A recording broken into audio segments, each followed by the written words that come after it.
টাকার গুরুত্ব তখনই বোঝা যায় যখন আপনার আদরের সন্তান দোকানে দাঁড়িয়ে একটা খেলনা পছন্দ করে কিন্তু আপনি সেটা কিনে দিতে ব্যর্থ হন।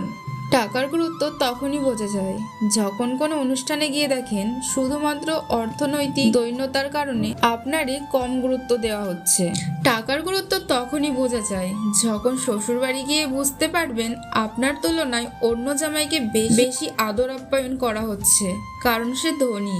টাকার গুরুত্ব তখনই বোঝা যায় আপনার স্ত্রী ছোট ছোট ইচ্ছেগুলোও আপনি পূরণ করতে পারেন না, আর একজন সে আপনাকে উঠতে বসতে খোঁটা দেয়। পরিবারকে নিয়ে রেস্টুরেন্টে খেতে গেলে বিল দেওয়ার সময় বুঝবেন টাকা কতটা জরুরি। যখন আপনার কাছে টাকা নেই বলে বন্ধুরাও আপনাকে মূল্যায়ন করে না তখন উপলব্ধি করবেন কেন টাকা দরকার।